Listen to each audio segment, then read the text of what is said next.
Morning friends, આપણે ગયા વિડિયોની અંદર સરેરાશ વેગ વિશે અને તેના આધારિત દાખલા આપણે જોઈ ગયા છે. આજે આપણે જોવાનું છે પ્રવેગ. પ્રવેગ શું છે વિદ્યાર્થી મિત્રો?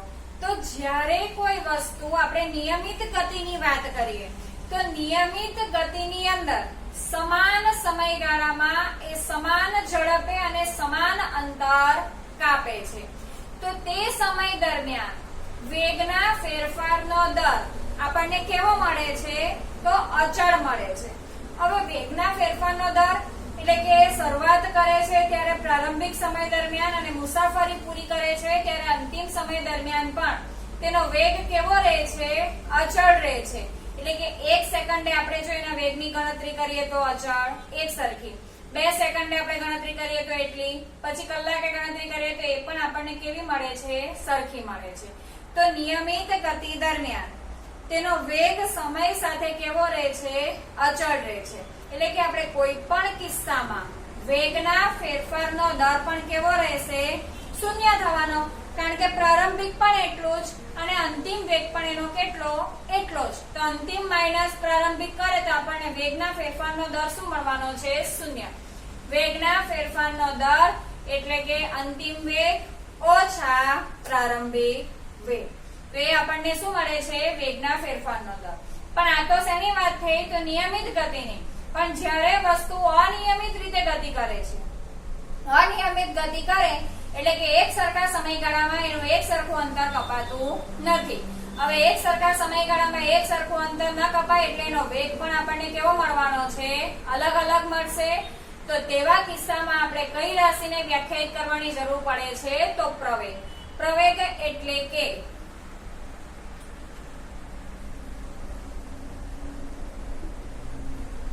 એકમ સમયમાં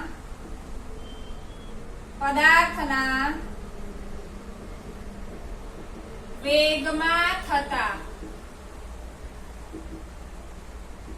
ફેરફારના દરને શું કહેવામાં આવે છે? પ્રવેગ કહે છે. તો પ્રવેગ એટલે કે એકમ સમયમાં પદાર્થના વેગમાં થતા ફેરફારનો દર. તો અહીંયા આપણે વિદ્યાર્થી મિત્રો લખી શકીએ કે પ્રવેગ એટલે કે વેગમાં થતો ફેરફાર છેદમાં શું આવે? સમય. તો વેગમાં થતો ફેરફાર એટલે વિદ્યાર્થી મિત્રો એને આપણે આ રીતે ગણી શકીએ. પ્રવેગની સંજ્ઞા શું છે? એ. વેગમાં થતો ફેરફાર એટલે કે અંતિમ વેગ ઓછા પ્રારંભિક વેગ છેદમાં સમય. ટી સમયે એનો આટલો વેગ છે પ્રારંભિક, અને થોડા સમયમાં ટી માં બદલાઈને એનો શું થાય છે? અંતિમ વેગ. તો આ છે પ્રવેગ. તો અહીંયા આપણે લખી શકીએ પ્રવેગની સંજ્ઞા શું છે? એ છે. બીજું અહીંયા v એ અંતિમ વેગ અને u જે છે તે પ્રારંભિક વેગ. એકમની વાત કરીએ તો પ્રવેગનો એકમ છે, ઉપર વેગમાં થતા ફેરફાર છે એટલે શું આવે? મીટર અને મીટર પ્રતિ સેકન્ડ સ્ક્વેર. વેગનો એકમ છે મીટર પ્રતિ સેકન્ડ, પણ વેગમાં થતા ફેરફારનો દર એટલે કે પ્રવેગનો એકમ શું થશે? મીટર પ્રતિ સેકન્ડ સ્ક્વેર. આ એનો કયો એકમ છે? SI એકમ. નાના એકમની વાત કરીએ તો સેન્ટીમીટર પ્રતિ સેકન્ડ સ્ક્વેર. પ્રવેગની રાશિ આપણે વાત કરીએ તો પ્રવેગ કેવી રાશિ છે વિદ્યાર્થી મિત્રો? સદિશ. સદિશ રાશિ એટલા માટે છે કે અહીંયા કયું આપણને આપેલું છે? વેગ. જો વેગ સદિશ રાશિ હોય તો પ્રવેગ પણ કઈ રાશિ થવાની? સદિશ રાશિ જ થશે. અને પ્રવેગની દિશા કોની દિશામાં? તો વેગમાં થતા ફેરફારની દિશામાં.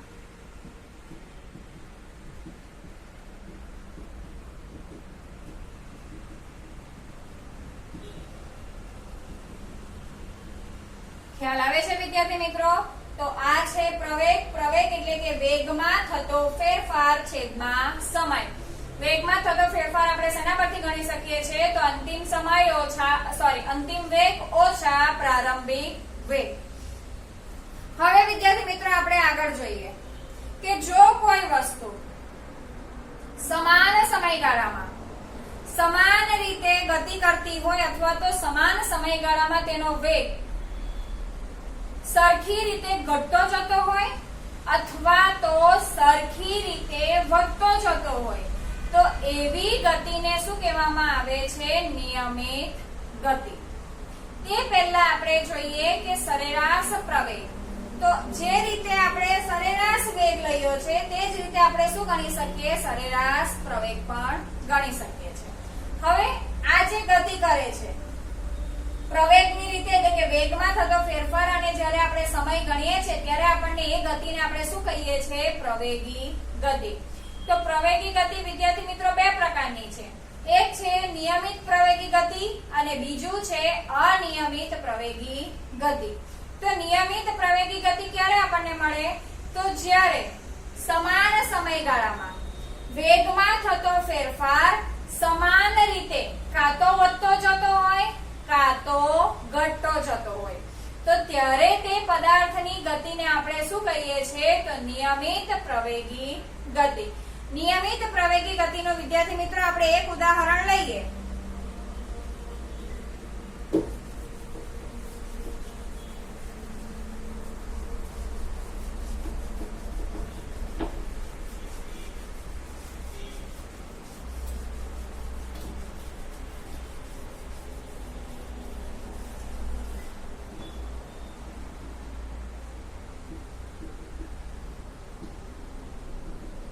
નિયમિત પ્રવેગી ગતિ. નિયમિત પ્રવેગી ગતિની અંદર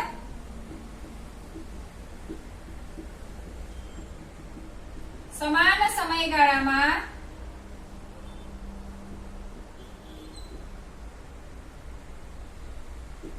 વેગમાં થતો ફેરફારનો દર સમાન રીતે ઘટતો જતો હોય કાં તો વધતો જતો હોય તો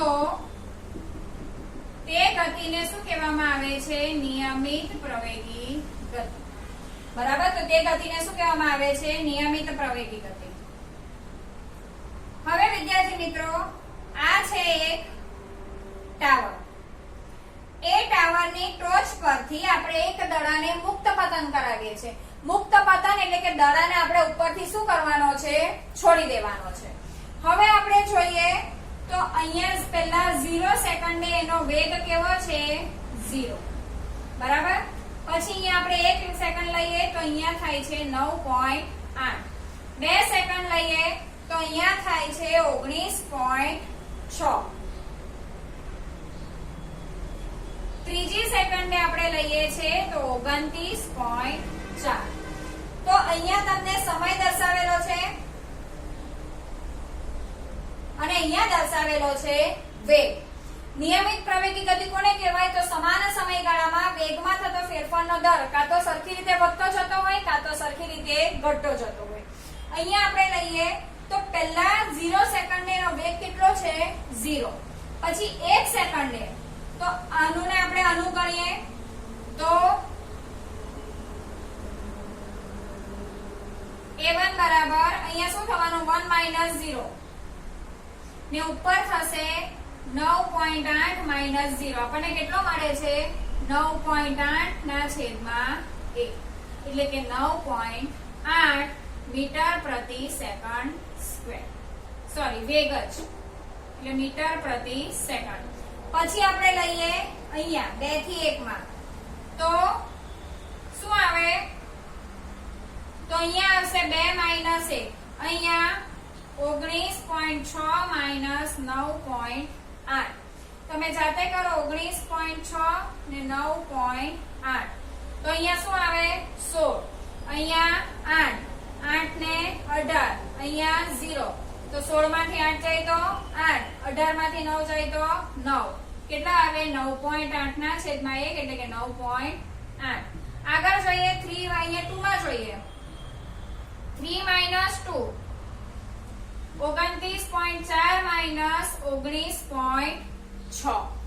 તો ફરી પાછું આપણે લઈએ 29.4 ને 19.6, અહીંયા 14, અહીંયા 8, અહીંયા 18 ને અહીંયા 1 0, અહીંયા આવશે 8 ને અહીંયા 18 માંથી 9 8.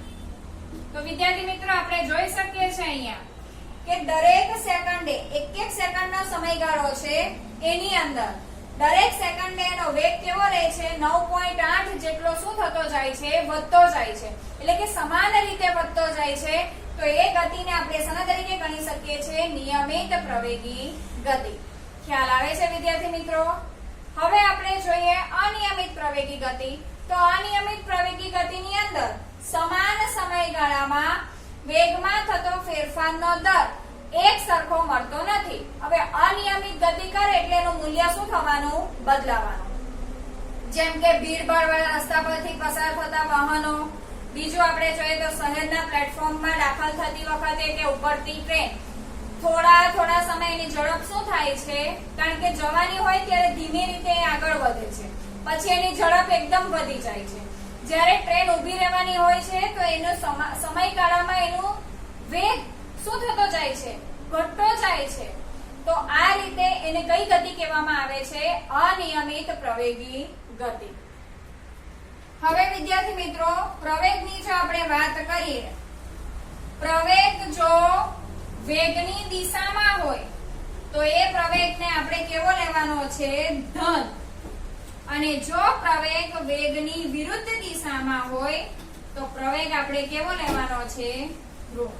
તો આપણે જોઈએ પ્રવેગ ધન ક્યારે અને ઋણ ક્યારે. ધારો કે આ ગતિ છે A થી B. પ્રવેગ આપણને ક્યાં મળે છે? આ દિશા છે વેગની. જો પ્રવેગ પણ આપણને વેગની દિશામાં જ મળે તો પ્રવેગનું મૂલ્ય કેવું લેવાનું? ધન. પ્રવેગનું મૂલ્ય કેવું લેવાય? ધન લેવામાં આવે છે. ક્યારે? જો પ્રવેગ વેગની દિશામાં હોય ત્યારે, અને પ્રવેગ વેગની દિશાની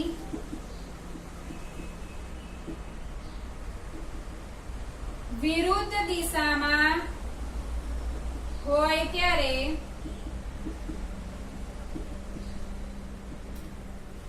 પ્રવેગનું મૂલ્ય કેવું લેવામાં આવે છે?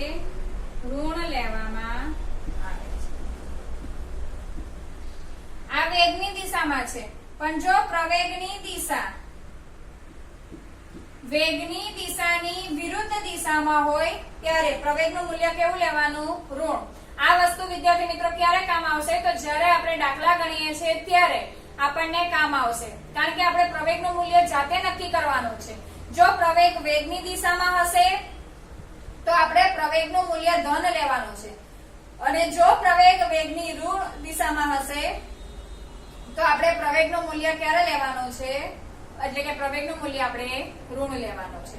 તો આ છે વિદ્યાર્થી મિત્રો પ્રવેગની વાત કરી છે આપણે. હવે એનાથી આપણે દાખલા ગણીશું. Thank you.